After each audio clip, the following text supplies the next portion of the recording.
Hey, welcome everyone to Wizards Pregame. We got Cardell Dudley Jr. here with us. I'm Wilson Tarpe Jr. The Washington Wizards, Cardell. Last time we spoke to these folks, it was right after they faced the San Antonio Spurs for the first of two meetings this week. They fell to the Spurs 119-94. Tonight they're on the road in Memphis to face the Grizzlies. The Grizzlies are on a two-game win streak, beating the Clippers 121-103 and then a 116-110 victory over the Timberwolves to put them at 13-14 on the year. They're currently third in the Southwest Division, and despite being 13-14, that is good enough to have them sitting eighth in the West. This is the first meeting this season between these two teams. The injury report for the Wizards: Bilal Coulibaly and Corey Kispert have been ruled out by the Wizards. Jameer Watkins and Ken Whitmore are game time decisions. For the Grizzlies, they will be without Vince Williams Jr., John Morant, John Conchar, Javon Small, and Zach Edey. All right, Cardell, with what you heard, both teams are missing personnel-wise. With that in mind, what are your keys to tonight's game? It's going to has the potential to be ugly game for the offensive-minded folks. The Memphis Grizzlies when healthy, but they still have enough personnel. They hang their head on defense. They're 10th in defense rating, third in rebounds in the league. Even with Edey being out, they don't turn the ball over. Obviously, with Ja, and he takes pretty decent care of the ball. They only average 14.9 turnovers, so you can't really take advantage of that. And they're rugged. Like, they get to the free throw line. They don't shoot the ball well. In the bottom half of the league in 3-point percentage, and field goal percentage. Field goal percentage, they shoot 45.2%, which is 26, and they shoot 34% from three, which is 24th. But free throws, they're 7th. They shoot 80%. So, obviously, like Jaren Jackson Jr., we know Ja lives in the paint.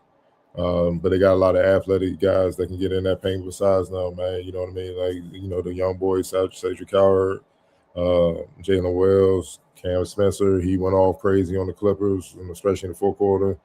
I had like 20-something, was talking trash to him and all that. Santi Aldama from Loyola, he's capable. They just got a tough defensive-minded, rugged team. And, they don't hit shots well, but with the Wizards' defense, if the defense is not up to par, they can see the ball going to basket and they can get in rhythm and then become a good shooting team. So it starts there for me with the Wizards. They have to defend. They have to play their style getting up and down, even though Memphis get up and down as well. And they got Ja who loves to play that style. You have to play that type of style. The main thing for the Wizards is, you got to rebound the ball and you got to match their physicality. When teams don't shoot well and they hang their hand on defense, that usually means they're a tough physical team. And Washington didn't handle that kind of well with the Spurs. Also defensively, and I know it's tough. The Spurs guards are crazy nice. Their depth, their starters, their reserves. But you got to keep them out the paint, man. You can't just if Ja gonna be in the paint, it's gonna be a long night. Let's just call it what it is, because he's gonna be able to do whatever he want, dunk, finish, get to the line, find open shooters, and he can be a one-man wrecking crew. So they're gonna have to keep him out of the paint. They're gonna have to rebound, and more importantly, they're gonna have to hit shots, man. They're gonna have to hit some shots, man. They shot 25% from deep, in the loss to the Spurs. They're better than that. They shot 40% from the field. Now I know Wemby had a lot to do with that. Don't get me wrong. And Castle and the way that team can get after it defensively, but you playing against another team that can get after it defensively. So, like I said, they're 10th in defensive rating, and they're 12th in points allowed. They only allow 115.2 points per game. So, this is going to be one of those grinded out games, and it's going to be tough. And you on the first leg of a back-to-back. You going to want to try to get this in the bag quick as possible if you can. But try to get this win, because we all know what's waiting for them tomorrow, and that's an even bigger test. And this is a winnable game with the personnel that they have. So you need guys to step it up. I believe Bub had a great game, not a great game, but he had a very good game against the Spurs. CJ got to get it going on again. Sarr obviously motivated, but he didn't rebound well enough. 4 rebounds, he's too talented for that. And that's what I mean. You're going to have to match toughness tonight. You're going to have to rebound. You're going to have to really get in there because this what this team hang their hat on. Champagne, I mean, we know what they expect from Champagne. Damn near double every night. He with it. So I'm not worried about him at all. Marvin Bagley had a solid night, but he got to get those double-digit rebounds and be around 9 to 10 a game.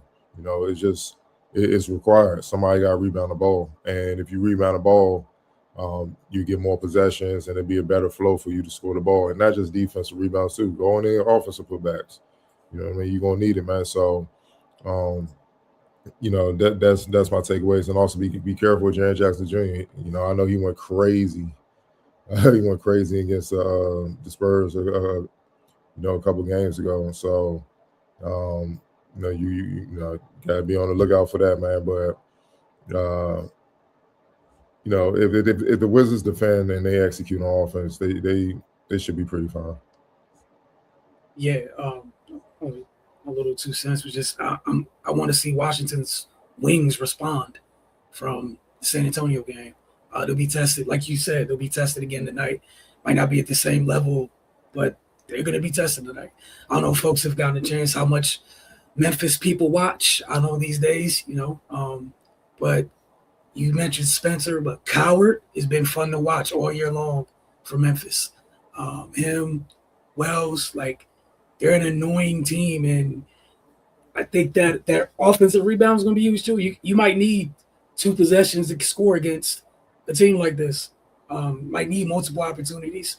You know, a trip down, which there's nothing wrong with that, but you have to rebound the basketball. Like you said, they didn't do well enough at all last game on the glass. And we know that was with Wemby on a minutes restriction. Like Jaren Jackson's not on a restriction. You know, you got Brandon Clark in there flying around. Those wings have no issue. Coward's arms go on for days. And let me correct myself. Jaren Jackson, he had 28 against the Timberwolves. I don't know why. I'm thinking about the Spurs because the Wizards got to play him. Yeah. But he had 28 against the Wolves and got him about it at 28, 2 for 3 from deep. He can shoot the 3, 10 for 18, 12 rebounds. That's what I'm saying. And Aldama had 11 rebounds. And Jacques Landale came off the bench and had 20 and 10. Yeah, see. You know what I'm saying? Like, all hands on deck, man. Besides, you got 4 wins, so it's not, like I said, they shouldn't be going to any game like, yeah, we cool. Right. They have no room for that. But, yeah, physicality is a theme this week that's going to be tested. We saw it a couple nights ago. It will be tested again tonight. Damn sure it's going to be tested again tomorrow night.